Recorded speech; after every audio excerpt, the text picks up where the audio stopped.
헌법을 수호해야 하는 행정부 임시책임자 최상목 권한대행은 그 역할을 망각하고 헌법과 법치주의를 파괴하고 있으며 민주주의의 근간인 삼권 분립을 무시하는 괴물이 되었습니다.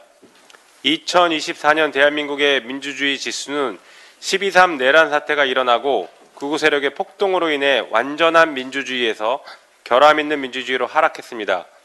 대한민국 민주주의 지수 하락의 중심에는 최상목 권한대행이 있습니다. 최상목 권한대행은 민주주의의 근간인 삼권 분립의 한 축인 국회와 헌법재판소의 결정을 무시하는 괴물이 되었습니다. 국회 추천 헌법재판관 3명 중 2명만 임명을 하고 마은혁 헌법재판관 임명을 거부했습니다. 이는 국회의 선출권을 무시하고 헌법재판관 구인체제를 파괴한 것입니다. 또한 마은혁 미임명은 헌법상 구체적인 자기 의무의 불이행에 해당한다라고 한 헌법재판소의 결정에 대해 헌법재판소의 판결은 존중한다라고 말만 하면서 임명하지 않고 있으면서 헌법재판소의 판결을 조롱하고 있습니다. 독재자들도 하지 않는 초유의 사태를 저지르고 있는 것입니다. 최상목 권한대행은 대한민국 법치주의를 파괴하는 괴물이 되고 있습니다. 국회는 12.3 내란 사태를 조기 종식하기 위해서 지난 12월 10일 위헌적 비상기험 선포를 통한 내란 행위의 진상규명을 위한 특별검사 수사 요구안을 통과시켰습니다.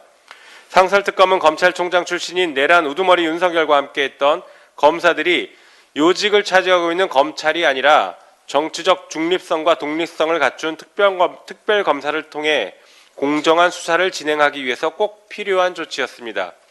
하지만 최상목 권한대행은 특검법 제3조에 따른 특검 후보자 추천 의뢰 규정을 무시하고 석 달째 의뢰하지 않고 있으면서 법치주의를 유린하고 있습니다. 거기에 그치지 않고 국민의힘당의 요구를 거의 그대로 수용했던 내란 특검법에 대해서는 거부권마저 행사했습니다. 한편 최상목 권한대행은 윤석열 대통령의 결정과 대법원마저 무시하는 괴물이 되었습니다. 지난해 11월 조희대 대법원장은 마용주 대법관 후보자를 지명해 대통령에게 임명을 제청했습니다. 윤석열은 탄핵 소추되기 전인 12월 12일 임명 동의안을 국회에 제출했습니다. 그리고 국회는 12월 26일 인사청문회를 진행하고 27일 본회의를 열어 임명 동의안을 가결했습니다. 하지만 최상목 권한대행은 헌법 제104조 대법관은 대법원장의 제청으로 국회의 동의를 얻어 대통령이 임명한다라는 규정을 정면으로 무시하면서 권한대행이 대통령의 결정마저 뒤집는 월권을 하고 있습니다.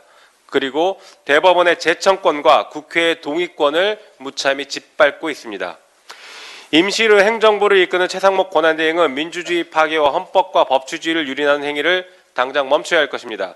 지금이라도 마은혁 재판관과 마용주 대법관을 임명하며 내란 특검 후보자 추천을 의뢰해야 합니다. 헌법과 법치주의를 지키고 권한대행의 의무를 충실히 해야 할 것을 경고합니다.